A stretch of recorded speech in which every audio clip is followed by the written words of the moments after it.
మీరెప్పుడైనా 200 ఏళ్ల నాటి జీవన విధానం ఎలా ఉంటుందో చూసారా?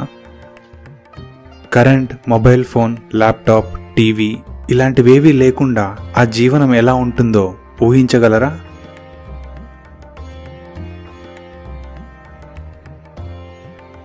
ఇప్పుడున్న మన జీవన విధానంలో ఇవేవీ లేని జీవితం నరకంతో సమానం. కానీ ఇవేవీ లేనప్పుడే జీవితం స్వర్గంలా మారుతుందని ఇక్కడి గ్రామ ప్రజలు భావిస్తున్నారు. అలాగే వాళ్ళ జీవన విధానాన్ని కూడా మలుచుకున్నారు. ఈ గ్రామం పేరు కూర్మ గ్రామం. ఆంధ్రప్రదేశ్లోని శ్రీకాకుళం జిల్లాలోని శ్రీముఖలింగంకి అతి సమీపంలో ఉన్న అటవీ ప్రాంతంలో ఉంది. ఈ గ్రామంలో దాదాపు 60 మంది వరకు నివసిస్తున్నారు.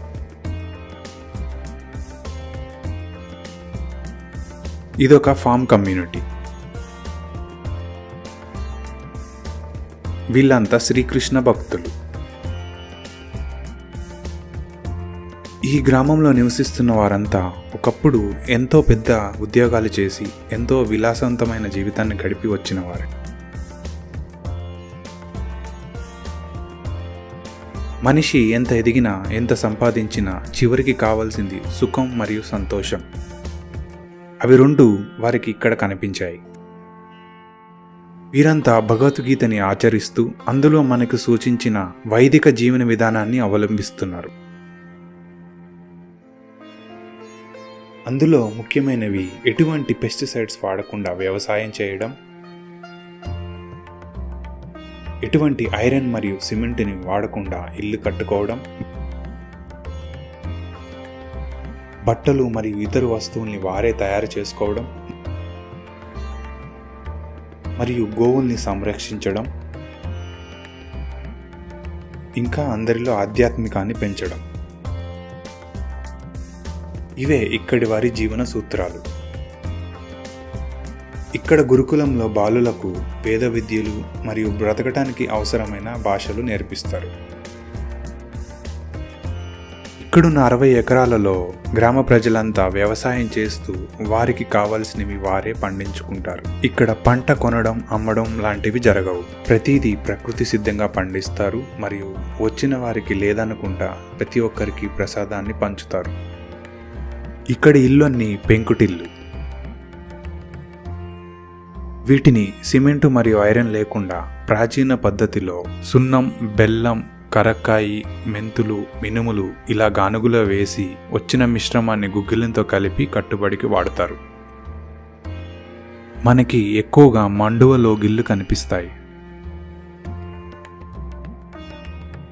ఈ ఇల్లు చుట్టూ గదులతో, మధ్యలో ఖాళీ ప్రదేశంలో తులసి చెట్టుతో, పైనుంచి పడిన వర్షం మధ్యలో పడి మనకి బయటికి వెళ్తుంది.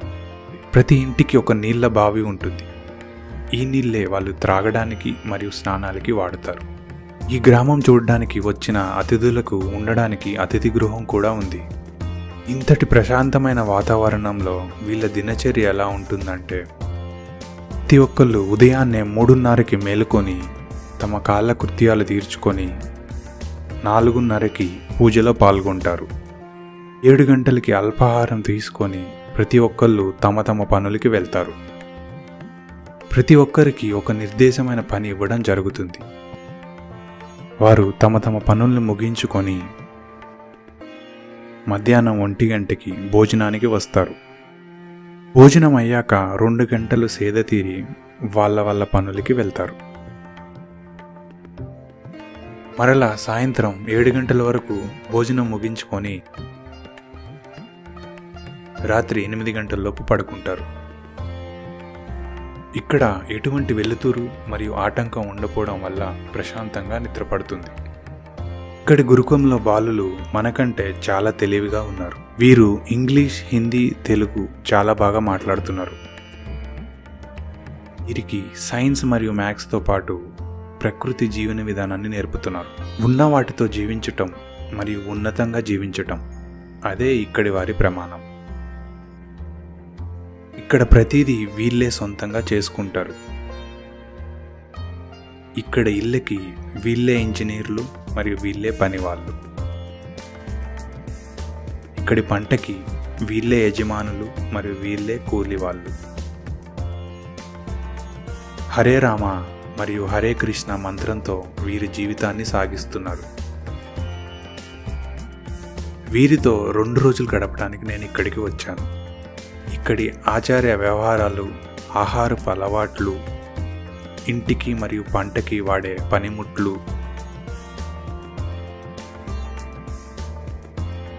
ఇంకా మరెన్నో విషయాలు తెలుసుకున్నాను. నిజంగా ఈ రోజుల్లో 2 రోజులు డబ్బు లేకుండా సంబంధం లేని వ్యక్తికి అతిథి మర్యాదలు చేయడం మన సంస్కృతిలోనే సాధ్యం.